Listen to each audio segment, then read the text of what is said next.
Conference where we will come out with a message for Cancun and hopefully agreements that things we can do for the future. Just to remind you the aim of the conference, the idea is to send a clear message to the negotiators at Cancun that you want to expect the planet protection to be placed ahead of all other interests. The idea is to reverse the worst effect on climate change on the short term and for the long time with sustainable development.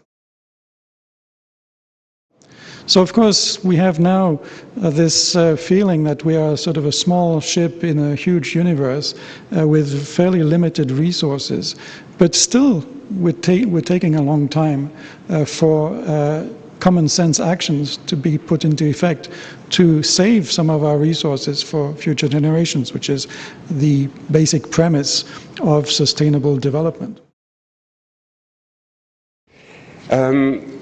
I'd like to start by a sort of bilan, how do you say in English, a point of time where you say, how are things? I have an Iraqi friend who says that when they meet in between Iraqis, they say shakush makush, which means what's going well or what's going bad. I like that expression. I think it sums it up well. Well, for the climate, shakush makush, what is happening is that we're completely failing. The international negotiations are at absolute failure.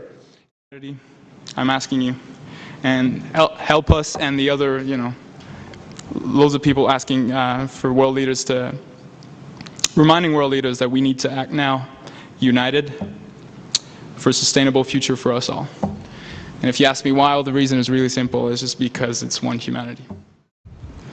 Now, I was just going to ask you that not every soil, not every land can actually support and grow trees. And I think that's a major problem in the world. I want to ask you, you saw that video at the beginning, and I would like you to raise your hand and tell me who, you saw that man with the suitcase, and how many of you thought that was a business person? Could you raise your hand?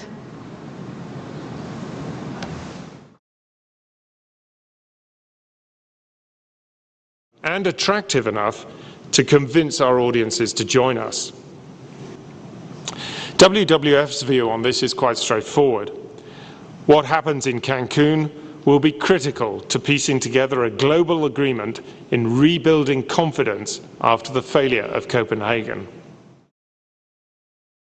I think right now we're facing a true challenge. This is in the air. We know that if we do not respond on an appropriate level within the next 4, 5, 10 years, depending on how we want to evaluate the situation, things are going to become out of hand, irreversible. Our elegant lady, which we call Mother Earth, is not doing well at all. Age-old ice in the Arctic is melting faster than originally thought.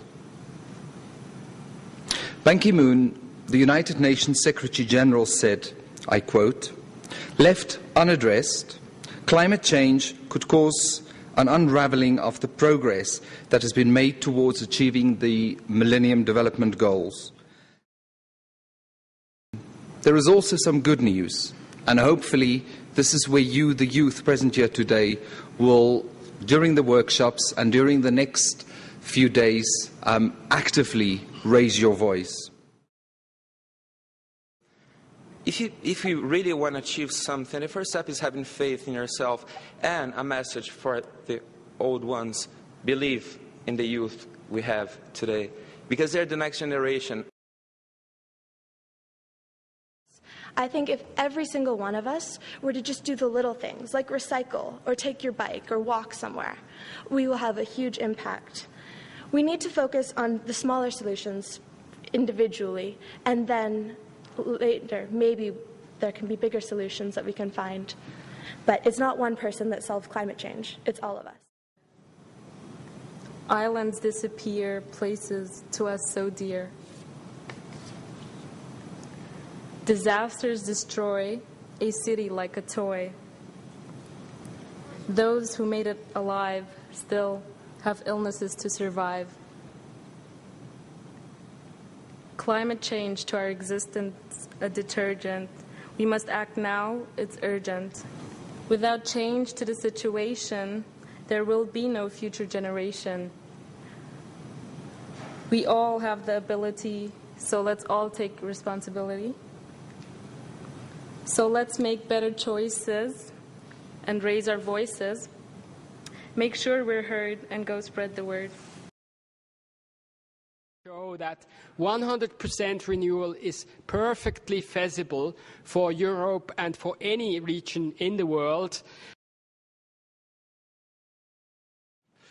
Okay, so I work at the IUCN for the Species Programme, and what I do is I work directly with scientists who work with biodiversity, and we, the people that tell the governments what species are on this planet that we should protect.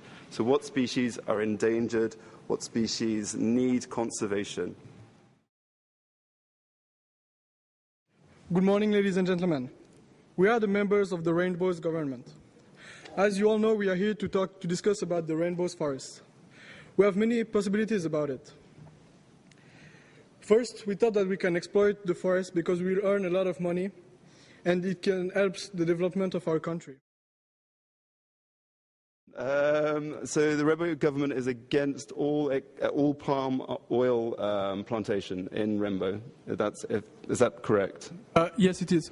Do you think you could have oil palm plantations that could in some way protect biodiversity so that people could get money from the oil palm but at the same time protect biodiversity? So in Rainbow, there are lots of animals which are particularly specific to this country, like butterflies, frogs, lizards, kingfishers, fishes, monkeys, and many others. Another main problem is that habitat loss of critically endangered species.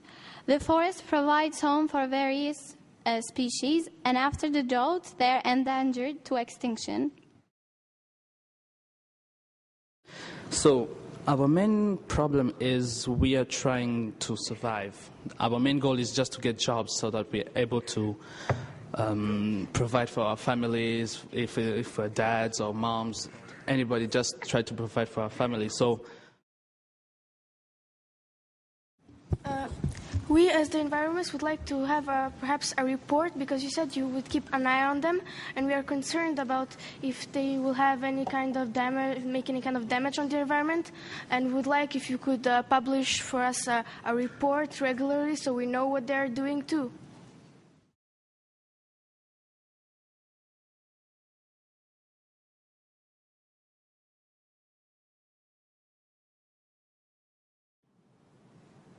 And also, why we want to make this forum is because everyone keep talking about the climate change. What is this climate change? But it's just going on the talking, but we need some action. So not only talking about the climate change, this one, but also that the climate change, what exactly the young people can do so we can reduce the impact of the climate change as well. Okay, I'm getting a comment here about the fairness of the tax system. Should we include the word fair in there? It says, wait, sorry. Okay, I'll read it again, okay? You tell me. A harmonized world tax system should be levied on the carbon content of goods and invest in renewable energies in all countries fairly. Okay, so so far we have now the word six recommendations. And some of you... it was hard for you to follow because most of the debate was up front because at the beginning there weren't that many people. Now we're a lot more, so it's good, so we can get more feedback. Maybe just to get this straight, we could just go over what has been achieved so far. Are we good? Yeah. Give it a hand. Woo, we made it!